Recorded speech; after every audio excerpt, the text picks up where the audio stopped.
Welcome to Arts for the Health of It, a podcast where you will discover creative ways to improve your health and well-being. Someone may have told you that art isn't for you, but they were wrong. Anyone can create arts for the health of it. No talent or experience necessary. I'm just a little songbird, try to fly my way homeward with the melody, and I make the beat. Don't know where it'll take me, cause when I'm in the dark of night, I sing my way back to the light. Come along with me and your heart will see that a song changes everything. Oh, oh, oh. Welcome to the Arts for the Health of It podcast. I am your host, Richard Wilmore. I'm your co-host, Constanza Rader. Yay! And we have a really great episode today that I'm excited to share with you. We just talked to Nick Fagan, who is an artist, a visual artist. He works a lot with found objects, which I think is super fascinating. I was like, It's so cool. To walk into a thrift store. At the end of the episode, you have to stay for that because he kind of walks you through how you should go to a thrift store. Like him and Macklemore are just at the thrift store. Popping tags.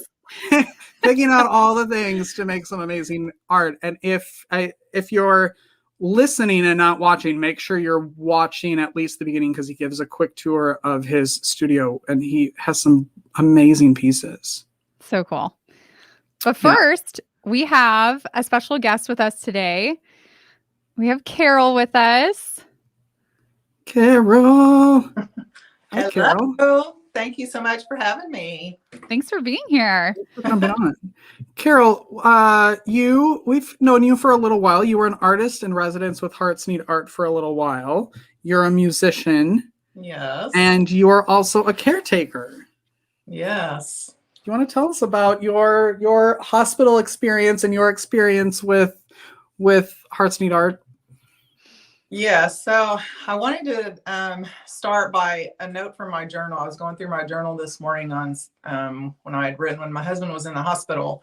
And the first thing that I wrote down, I said, we were so blessed by these two musicians who just came by our room who volunteered with Hearts Need Art. They sang a couple of our favorite Christian songs, which made us cry. And they were so sweet and caring. We prayed together and talked a bit and found out that we have a mutual friend as well. Such a small world. So my husband was about to undergo a bone marrow transplant. And earlier in the year, he had been diagnosed with an incurable disease which attacks your organs called amyloidosis. Upon that discovery, they also found cancer, 2 small tumors on his left kidney. 22 rounds of chemo were complete. Now we had the bone marrow transplant and kidney surgery that were in our future. And so when we were there in the hospital, having Hearts Need Art come in right away really made a big difference to us. And it really helped us a lot, just signifying that we really had people that did care along with us. You know, if that makes sense. Well, I know we all loved working with y'all, and then we were really excited when you asked to join our team and work with other patients and caregivers, and we're really grateful for that. And so we have our new Gratitude Grams program where we're expressing thanks to our professional caregivers, our healthcare providers. And anyone can go to our website, heartsneedart.org, and click on the Gratitude Grams tab. And you can write a note to express thanks to healthcare workers. And then we include these notes in videos that we send directly to them. They get them in their inbox. And Carol shared a note that we thought was so beautiful, and we wanted her to come on and read it, just because our healthcare workers are so important to us when we're going through health challenges, and it's important to thank them well. So Carol, do you want to read what you wrote? Absolutely. Just before I read this, not only were every single doctor and every single nurse amazing, but I included the Hearts Need Art volunteers, not myself because I wasn't volunteering at the time, but just we all take for granted everything that everyone does. And so that's where this little prayer comes from. So I said, "Dear amazing healthcare worker, my prayer for you today. Lord, give them strength and wisdom when others need their touch, a soothing word to speak to them their hearts yearn for so much. Give them joy and laughter to lift a weary soul. Pour in them compassion to make the broken whole. Give them gentle, healing hands for those placed in their care. When they become weary, give them rest, which is so rare. Their work is sacrificial and cannot be undone. God bless our healthcare workers, each and every one." Oh, that's so beautiful. And our heartfelt thanks and gratitude to all of our healthcare workers right now, going, on year 2 of COVID. We know burnout rates are high, and we just want all the healthcare workers listening to know that we love you and we're behind you, and we're very grateful for you. Absolutely. So thank you, Carol, so much for coming on. We appreciate you. Yes, thank you so much. Love y'all. Carol, can we get an update on your husband? Yes, he is doing amazing, actually. He's back at work and he's got all of his immunization back again, and we couldn't be more grateful for Methodist Yay. Health. That's awesome. Yeah. Well, we can't give hugs, so give him a hug for us. Okay, air hugs. Air hugs. Carol, thanks for jumping on with us today. Thanks, guys. Thank you, Carol. Take care. That was Carol. She's amazing. She is amazing. Let's jump into that interview with Nick Fagan. He's an artist who works in Richmond, Virginia. He deals with a wide range of issues such as mental health, spiritualism, and self-identity, and he explores these issues using different mediums as a way to amplify these issues. And it was a great interview. It was a good interview. And one note, we mentioned an art piece that's in the Smithsonian Gallery that we couldn't remember the name of the artist, but the installation was very striking. So if you want to look it up, we mentioned the installation is called "The Throne of the Third Heaven of the Nation's Millennium General Assembly." And it's by an artist named James Hampton. It's a beautiful art piece. So if you want to check that out while we're talking about it, that's the name of it. So you can Google it. Yes, because we had no idea what it was when we were talking about it. But then we looked up pictures and it's amazing. It's very cool. Here's that interview with Nick Fagan. Richard, good to meet you. Thanks for jumping on today. Yeah, totally. How do you pronounce your last name?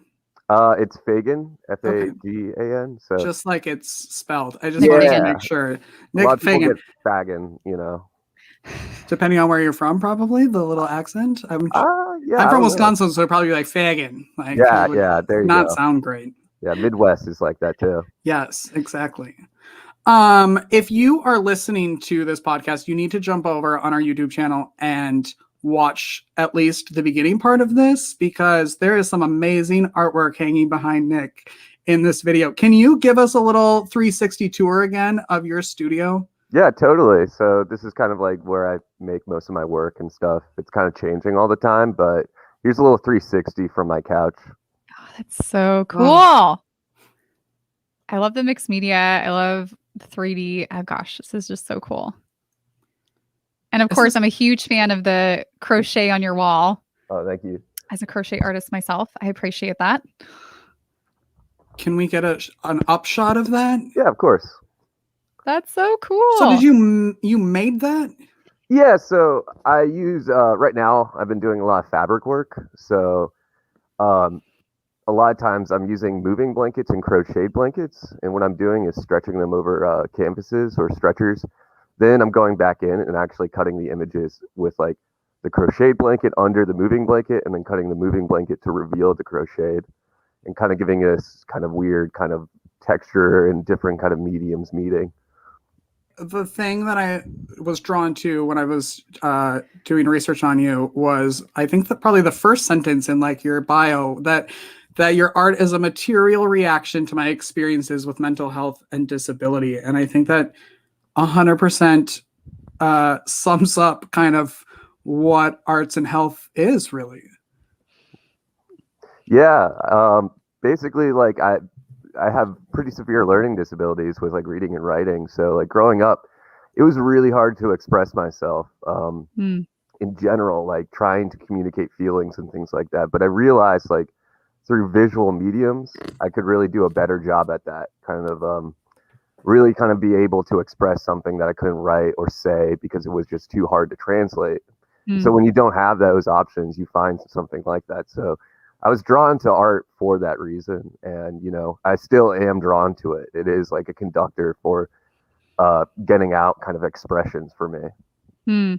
What did you have a first time that you kind of discovered that art could be a language for you, an expressive language?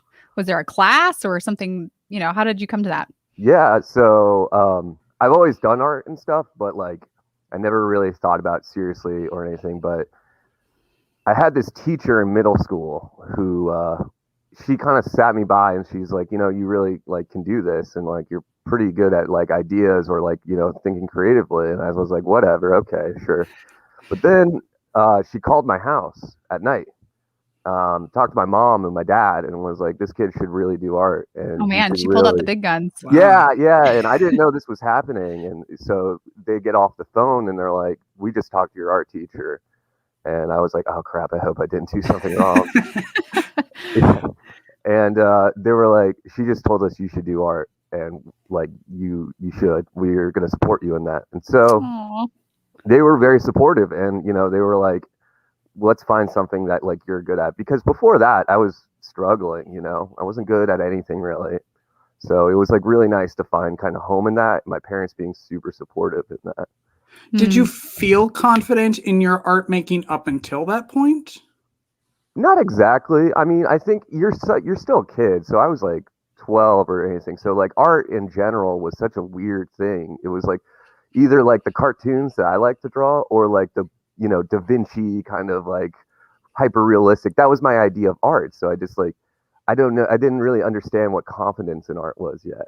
Sounds like you use a lot of found items, right? Like you're not necessarily always using traditional art materials for your pieces. And I would love for you to talk about that and how you kind of came to work in those mediums. Yeah. Well, I've always been a thrift store person, kind of like exploring thrifting. Pretty much that's really what this episode should be about. Yeah, seriously. It like started with my grandma. She would always thrift, like always picking up stuff from different thrift stores, glasses, like a lot of lamps. She collected like lamps like crazy. Oh. But I think I got that in my like, you know, in my blood. So when I was in high school, I started thrifting and things like that. Mostly like t-shirts from like, you know, the 80s and 90s of like weird ironic brands. But then it kind of transformed where I started seeing things that at first I think they were ironic buys, but then it became more sincere. So like crocheted blankets, I thought they were just kind of like a gross, not gross, but you can say it. I mean, in a thrift store, maybe, yes. I mean, they were just tacky, you know? It's like, they're like the worst color like combinations, and it's just like a weird pattern. Like I forget. There's like a certain patterns. The chevron, like the classic. Yeah. Mm-hmm. Exactly. And at first I was like, oh, this is so ugly. I like it. But then I like sincerely fell in love. And one thing that I really liked is about like thrifting and finding objects is the history. Like for me, I think there's like a big charge of an object that has been kind of like not created by me. However, I'm like curating it. So like figuring out this history, trying to figure out who made this or like, what is this? Like, why did someone want to do this and stuff? So I look for objects that kind of have that curiosity to me. So like, again, the blankets were like, I just think of these grandmother's figures who, you know, they're not like, there's no sense of design. There's no sense of like art or anything. It's just, I want to make something for somebody. So like, I really like that charge of that. And like other things I've thought about, like I've worked with wood that was part of an old stadium that got wrecked down here, but it had all this history of like big performers would come and play here, and it was completely forgotten about. And I just thought about all these scratch marks that were left in the wood as this residue of people and stuff. And I wanted to show appreciation to this kind of like lost history of objects. I love what you said about like the proverbial grandmother's crochet blankets, and maybe there isn't a lot of formal design or pretty colors or whatever, but there's almost like the sense of artification in its raw form of making something meaningful to them special. Like their grandchild is being born and that grandchild is very special to them. So they want to make something Yeah. and they may not have the tools to, or the know-how to create necessarily something traditionally beautiful, but like what a beautiful expression of love and meaning and kind of its rawest form. Oh my God. Yeah. That's like my favorite part of those blankets. They're like made for that. It's like, I love you. Yeah. And Oh, I'm stuff. gonna tear up. That's so I hadn't really I kind of find myself hating on like ugly crochet blankets too. Like I guess the crochet snob But in it's me. like it's in a But similar vein as like macaroni art from your kid, you yeah. know? It's like this, or like bad pottery from your kid's class. It's not good, so to say, but it's beautiful to you because Yeah. it's like so sincere and like this like really nice kind of like, I don't know, like this kind of like love hours kind of thing. Someone took time to build this Yeah. for you personally. Would you say that there's maybe two different classifications of art, or would you just consider them on a spectrum? You know, you have this like raw expression of creativity that's very rooted in love, but maybe doesn't have skill, and then you have like highly like a piece made by an artist that's excellent in their work, that's really awe-inspiring and beautiful, and like they're both art, but they're different. I don't know. I'm curious on your thoughts on that. I think like let's call them like art worlds or something. That's what I like to think. That's like a really relative identity with the community you're in. So your exposure to art is kind of where you live or your community. If you go to art school, you're going to have a different kind of exposure, mostly to contemporary art, galleries, things like that. But say, or say you're, a graffiti artist and stuff, you're going to have a different exposure to that. And that's going to be your art world. Same with the person who's going to county fairs, seeing like maybe like a quilted piece or a soda can airplane or something like that. That's art to them, and it's completely like those are all like I think exceptional like good art worlds. Like it's not like say a hierarchy, so to say. I think some people think that, but in reality, it's just like more of like where you kind of see yourself or where you see art in your life. How has your art worlds evolved since you started?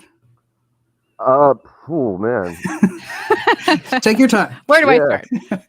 I mean, going back to when I was like, 10 or 11 and stuff or like 12 or 13, I really didn't know anything. I knew like Picasso, like Salvador Dali, a couple of them. And then my parents were again, very like supportive. And so they were like, you should start really going to like do art things and stuff and start like maybe like helping out. So there was a local gallery.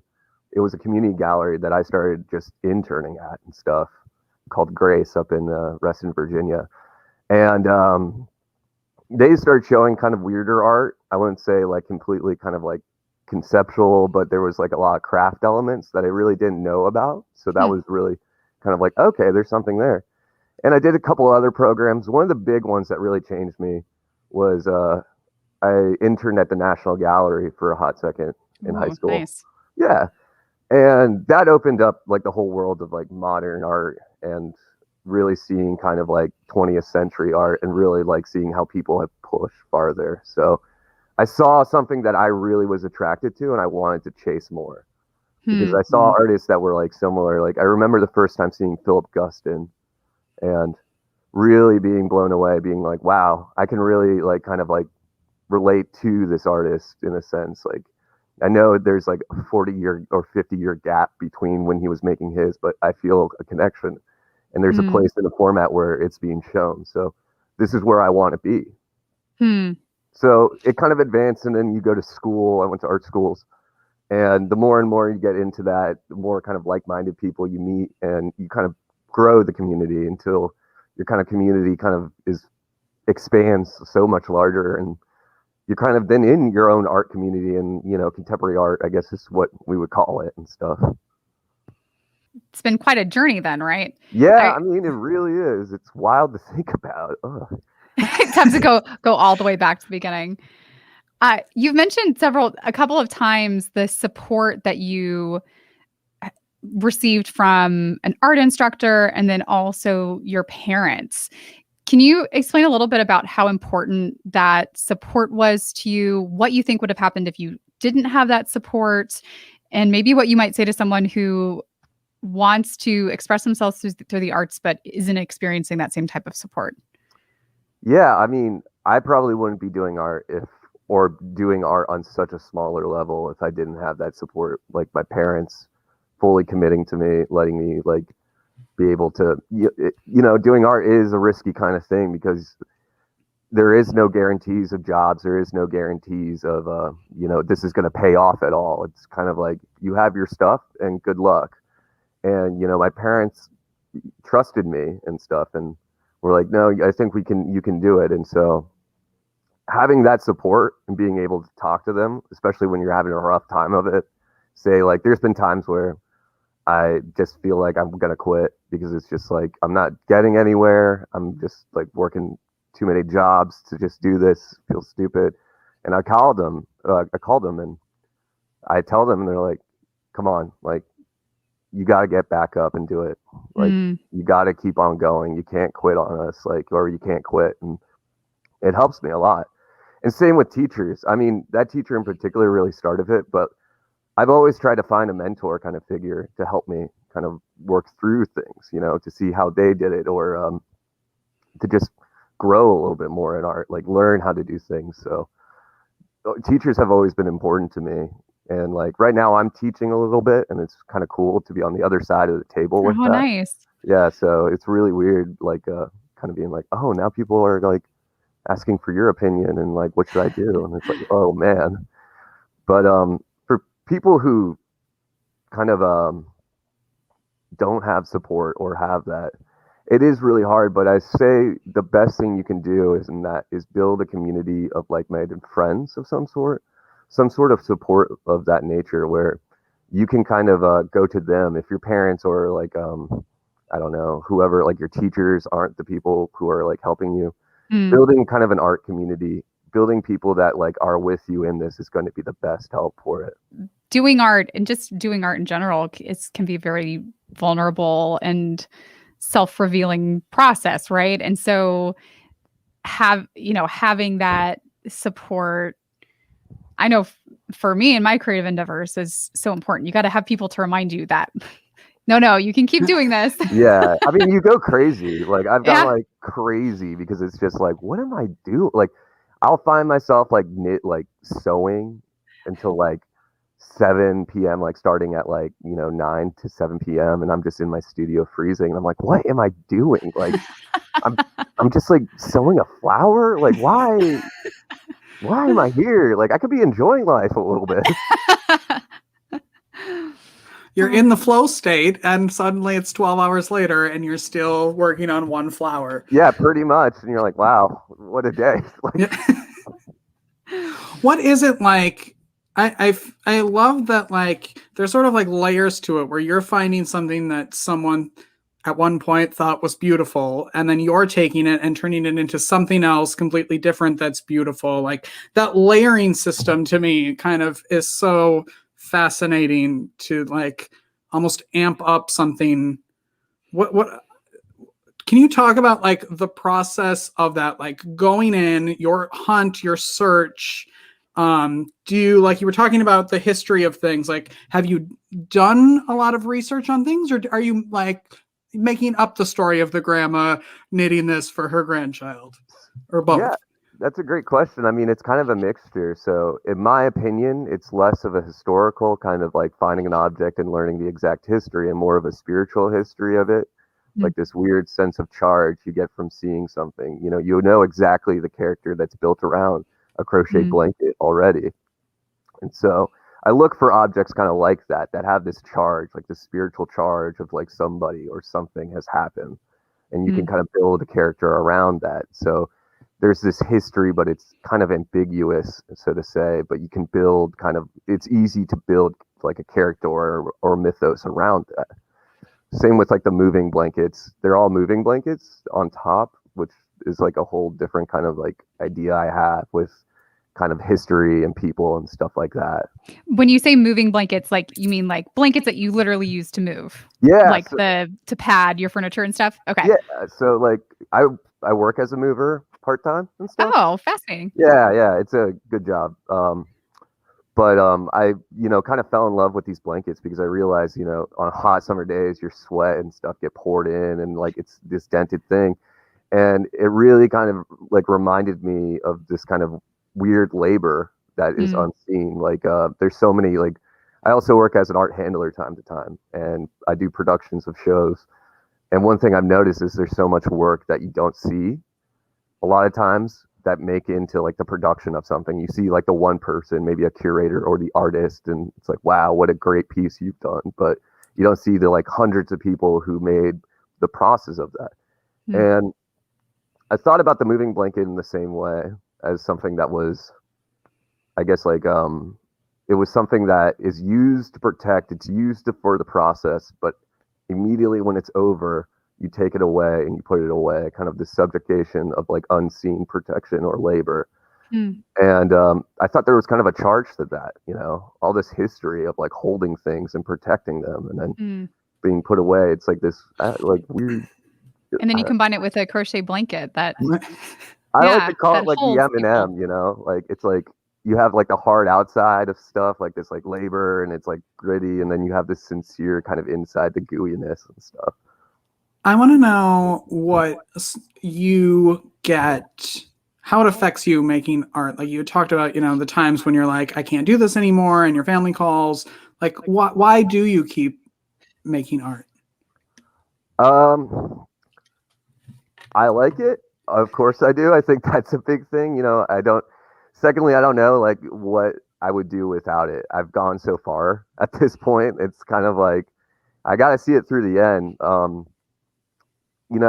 It's strange. I think about like when I like, why do I like art, or like why do I do art? A lot of times it's almost like an addiction, like a gambling addict, so to say, in a weird way. When you're losing money a lot of times, you're spending way too much time in there, and you're constantly being like, this is the one, this is the hand that I'm gonna win, like this is it.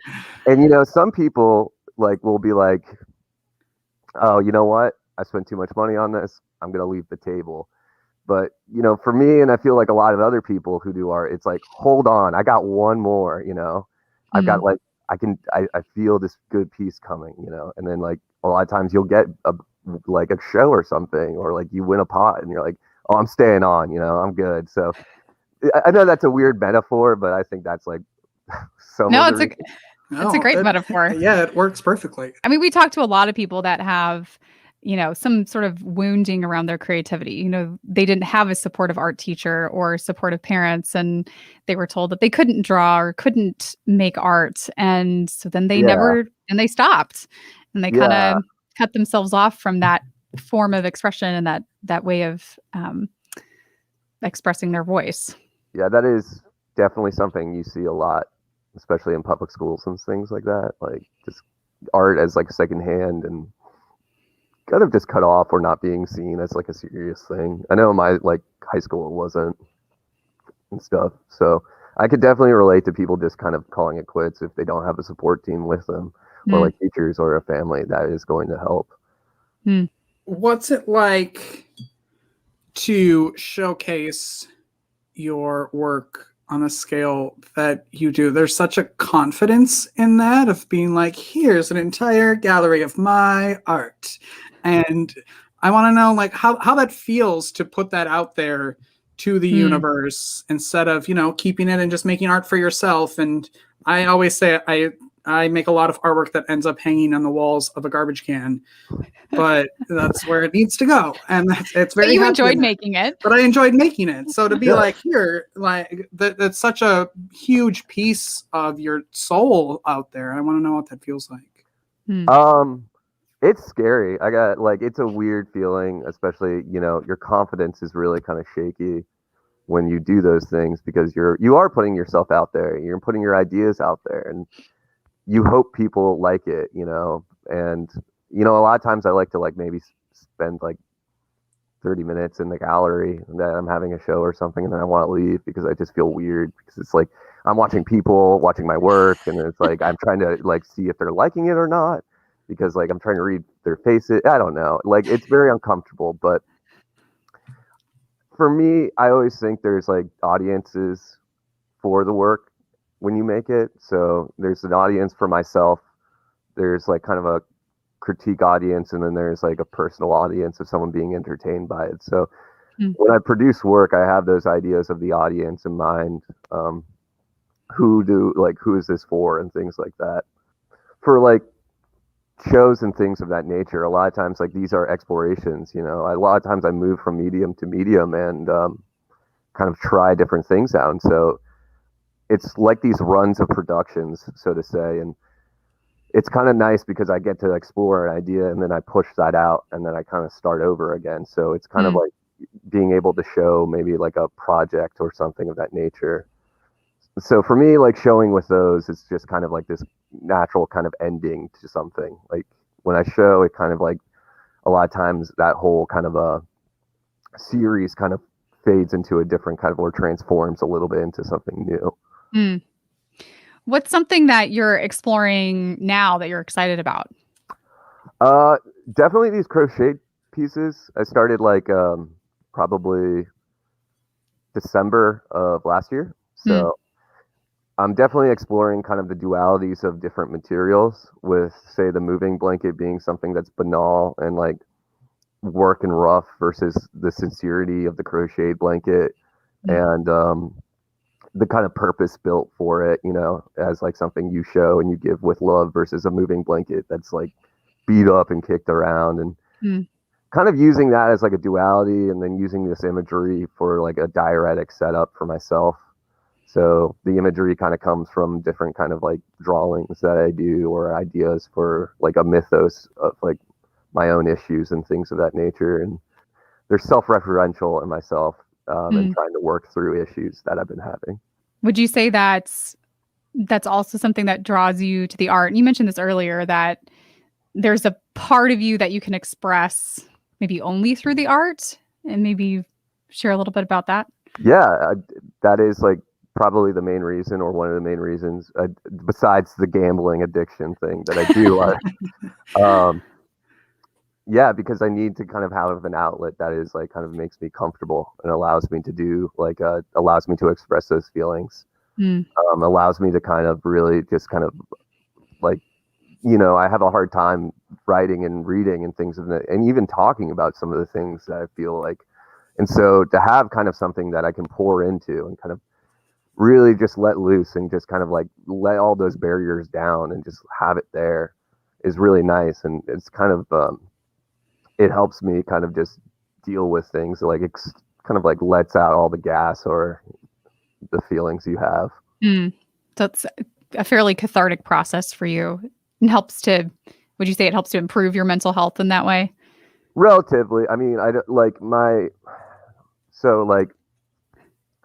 think it allows you exploration of the issues that you're having. However, it doesn't give you any solutions in that. So I can explore why I'm feeling a certain way. However, and like, it will open up more questions, so to say, but it doesn't really resolve or give you answers. It's a different medium you're putting your feelings in, so to say. Maybe someone who sees it can help you then. But I think for the self, it's a little bit hard to get away from it. Yeah, no, that's a really good point. It's very revealing, but then sometimes you need to go and take those questions to someone that can help you with kind of the next steps. How do you find that resolution? Yeah, I think that's like very important, because you can't abstract from yourself, you can like push it away a little bit, or like try to get context, but if you really you need someone from the outside to look in to see like if these things are like being fixed, or is this healthy, and things of that nature. So art is a great way of like interpretation, and maybe of like expressing these things that's happening to you. But I wouldn't say it's a solution to problems. So like, it's not like this is not like me being like, oh, this is therapy. It's me just doing what I'm doing as a cathartic like option and things of that nature. So I don't see it as therapeutic, so to say. because it's just something cathartic that I'm doing. Yeah. It's almost like a compulsion. Like this is how I express addiction. this. Back to the gambling. Well, you found your voice. No, I was just saying you found your voice and you've held on to it. And I think that's amazing. Yeah.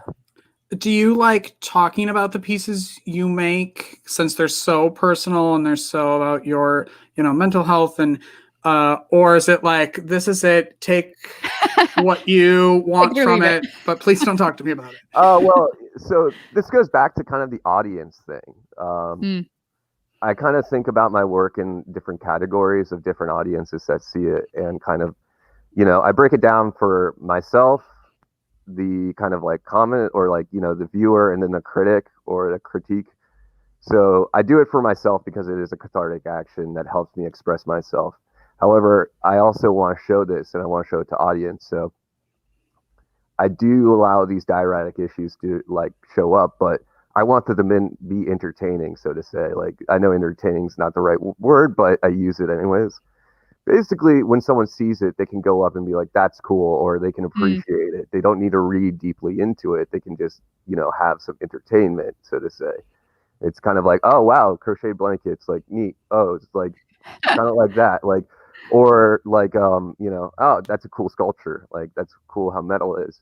But then there is like the critique, which I will, and I'm happy to talk about with people, the deeper meanings of things, getting into these like emotional and kind of therapy issues and things of that nature. And I'm definitely fine, because I realize also you have to be open about this stuff.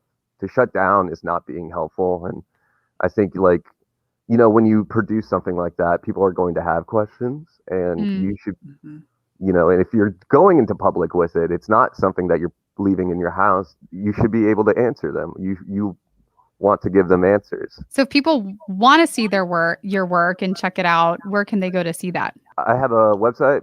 It's nickfaganstudio.com. And I have an Instagram. It's at nick.fagan. And I'm also going to be in a show in May at a gallery called Super Duchess up in New York. So awesome. Yeah, a couple things.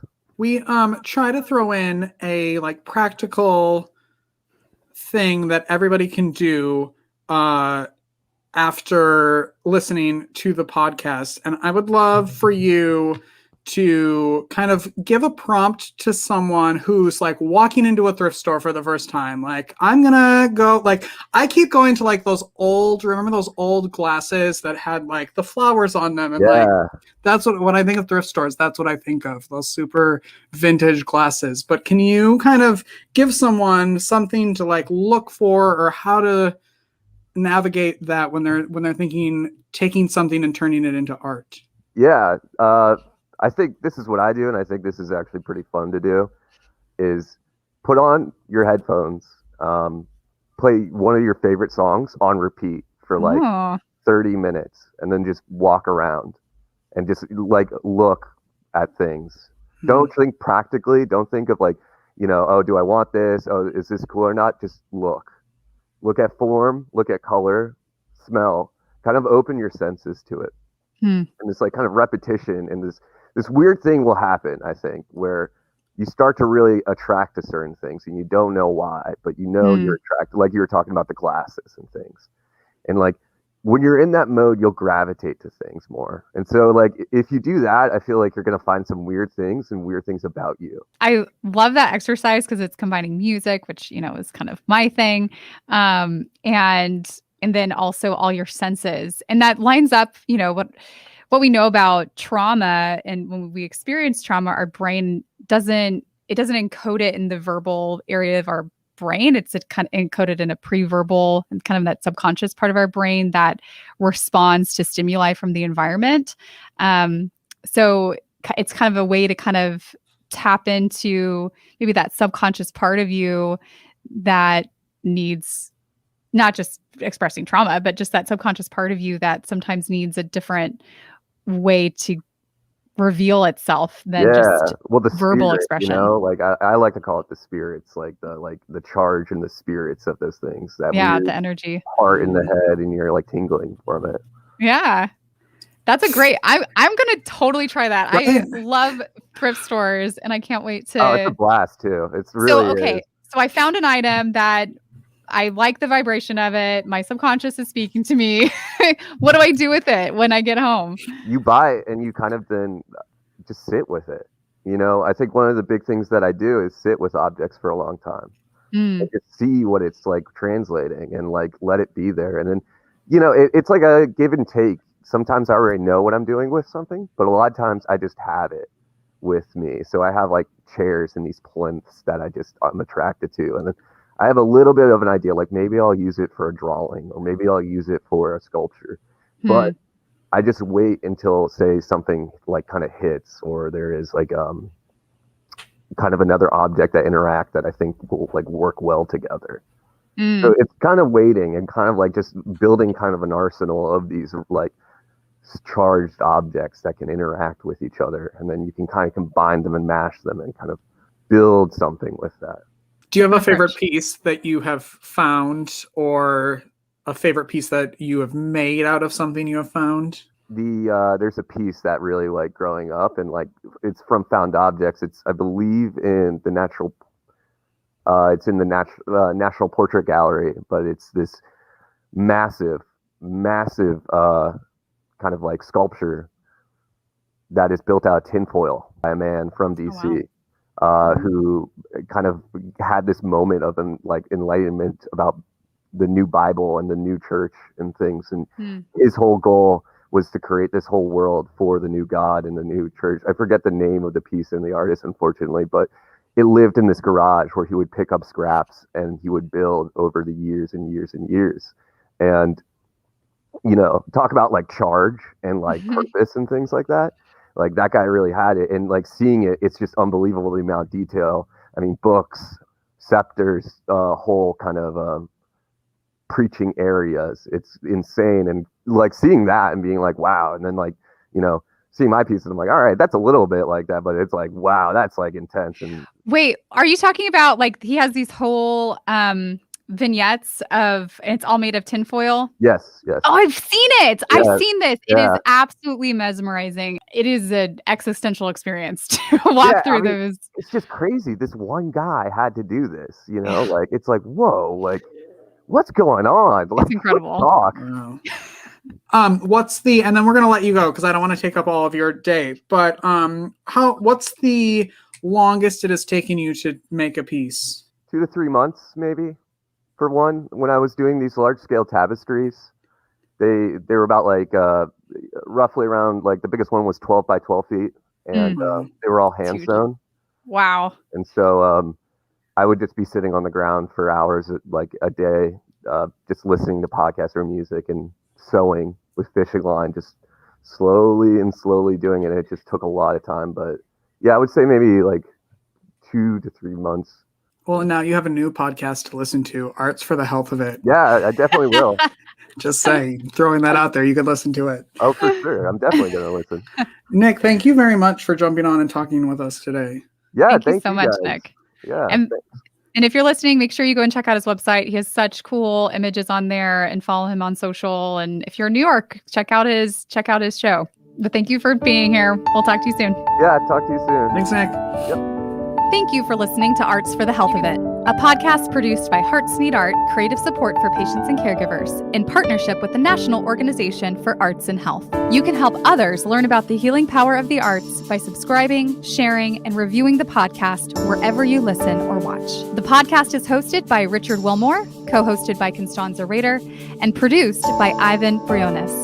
Our theme song, Songbird, is written and performed by Natalie Lane. Visit heartsneedart.org to learn how you can support our mission to create joy with people facing life-altering health challenges. Join us next week to learn more ways you can create arts for the health of it. The views expressed on this podcast do not necessarily reflect the views of Hearts Need Art, their staff, board members, or other affiliates. All content is created for informational purposes only. This podcast is not intended to be a substitute for professional medical advice or to diagnose and treat any health condition. Always seek the advice of your physician or other qualified health professional with any questions you may have regarding a medical condition. Never disregard professional medical advice or delay in seeking it because of something you heard on this podcast.